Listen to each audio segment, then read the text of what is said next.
I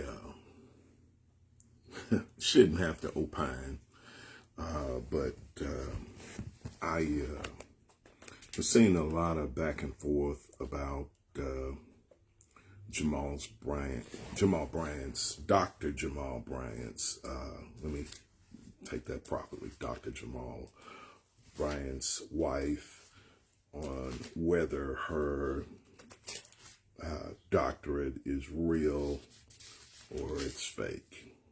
And I'm not here to opine about that at all. For those of you all have gone through the rigors of postgraduate education and gone on to excel and get your PhD, kudos to you. Masterful, great thing. But there is a thing. I'm a big Claude Anderson fan, huge Claude Anderson fan. And he's the author of Powernomics. And he's getting a little older, and there maybe fewer people are listening to him now. But he had this thing he called inappropriate behavior.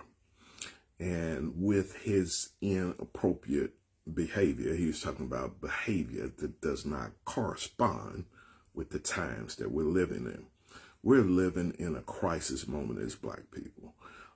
I would say that those with the fake PhD and the real and the earned one have both had their voting rights attacked if they live in Tennessee or some of these other certain southern states. And so much in what we do, they find ways to separate us. And this isn't a new concept. This isn't brand new by no means. We go back to antebellum times, A-N-T-E, antebellum times. And you had the conflict between the house Negro and the field Negro. Now, in the movie Django, that's Stephen. That wasn't me. I promise you it wasn't. But there's always been a little bit of tension. And then if you go on to the writings of Carter G. Woodson in The Miseducation of the Negro, where he highlights that our educated are led to pursue careers in academia and corporate America when other races come in and make fortunes off of our people. They sell peanuts and make fortunes. And this is true. I have a cousin, his son, several years back, graduated from a school here in Memphis, a private school. And it's been an established church private school for years. Majority white, I would say.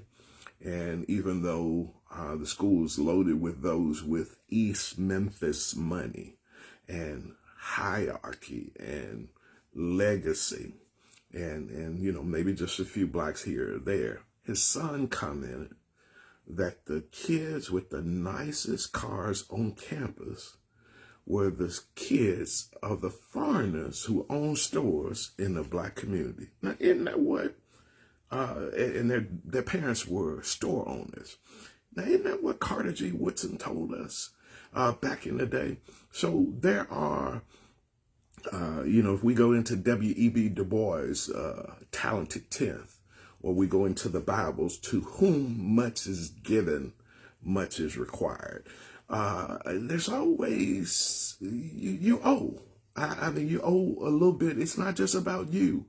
I understand, first of all, for all of you all that are searching and critics and everything else, there are very few statues that have ever been dedicated to critics.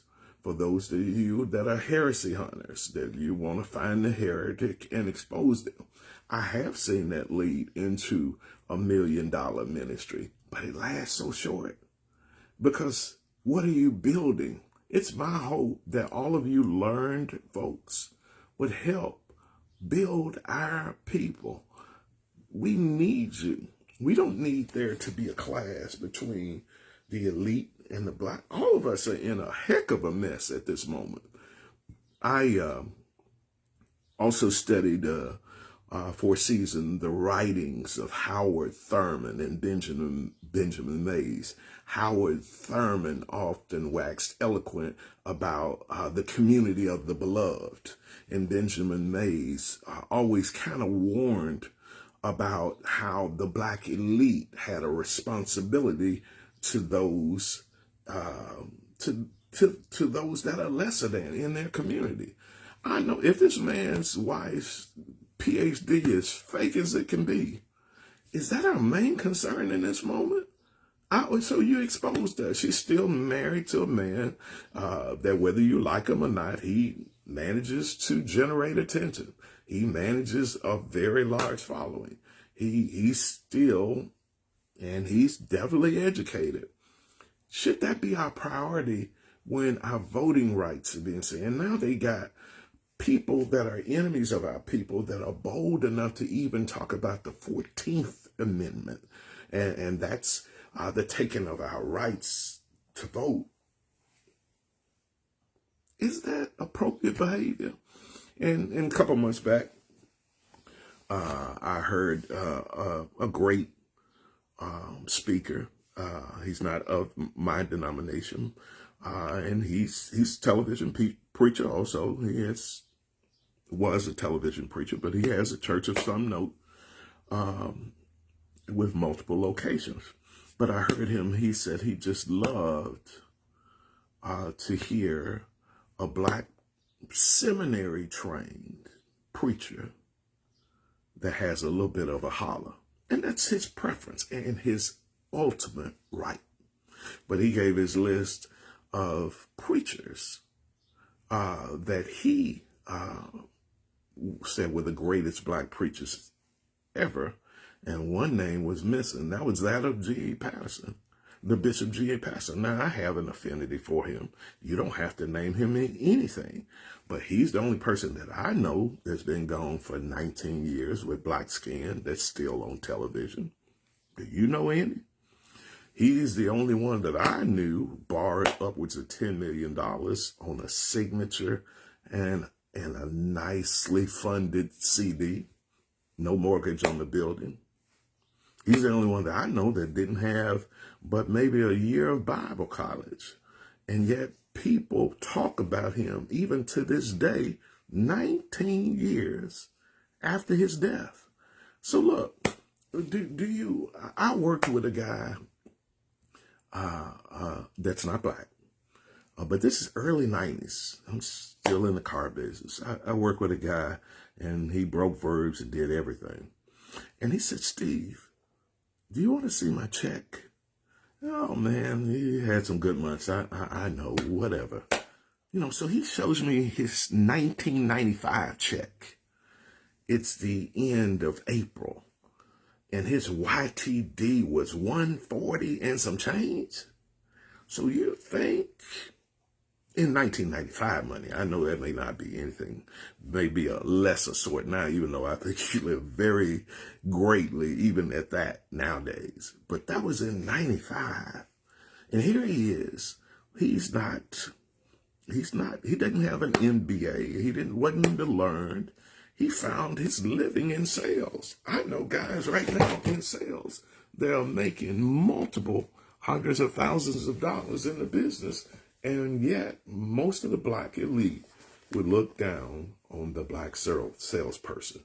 But I found a scripture. As a matter of fact, I preached on it this past Sunday. It said, those from among you, I'm reading from the, what am I reading from? The New King James Version. Isaiah 58, verse 12. Those from among you shall build the old waste places. You shall raise up the foundations of many generations, and ye shall be called the repairer of the breach. A breach is a separation. It's a little small thing that the enemy always seeks to stretch, to spread, to make a difference in. And he'll keep working away at that breach. It's supposed to be our job as I'm giving you all the charge. I'm not the black elite. I'm going to make you the black elite. That your job should be to repair the breach amongst our people and be the restorer of streets to dwell in. We need everybody on board right now. This is a crisis moment.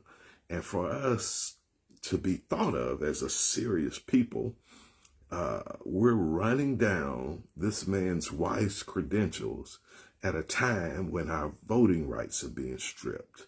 As a matter of fact, in Tennessee, the whole Tennessee Democratic, the whole crew of Democratic legislators, they were taken off of their committee assignments. So there's no dissent present. They can run whatever they want and run whatever play through. And people are running plays right now, all while we're separated by who has a PhD, who has this and who has that. We're separated by Boule and everything else. So look, I do support Claude Anderson's thought of the term of inappropriate behavior. It's inappropriate for the moment. We have too many concerns for you to be concentrating on this. And I know we need somebody to dump on, and you went the extra mile, you got up early, stayed up late to earn, and I'm giving you all of your props. I'm not taking one thing from you. I'm not taking a single thing from you. But does that make you better at death than somebody else? I remember hearing a story from Andy Young. Andy Young used to be the ambassador to the United Nations, and he commented about trying to catch a cab near the United Nations building, and he couldn't catch a cab. And then when he did finally get a cab, and he talked to the guy, he said the cab driver called him NIGG. Well, you know what the rest is. He said, here I am, the ambassador to the United Nations. But to him, all I was a... So look, while we find ourselves setting up hierarchies and caste systems and tiers of Black life, all of us are under attack. And I'm coming with a message that we're better together. Let's, if it was 8 o'clock in the morning, hey man, run her credentials down, shame her and whatever. But we're in 11:59 p.m. burning building. That behavior just isn't appropriate. I hope you receive this. I do have my PhD, but you're talking about a guy that's had a good amount of sense, and I probably read 3 to 5 books a month since I was 20. So kind of see that I can hold my own, even in a debate. And then the Lord blessed me twice to sit at the feet of 2 totally brilliant individuals. One I can tell you about and one I can't. So I just hate seeing the separation amidst our folks. How are we going to sit on our perch of pride when our people are suffering so bad? It's just inappropriate behavior. Be blessed. I hope God brings us together, because the thing that's feared most at this moment is Black unity. And we have to stamp out anything that does not push Black unity. Be blessed. Have an awesome day.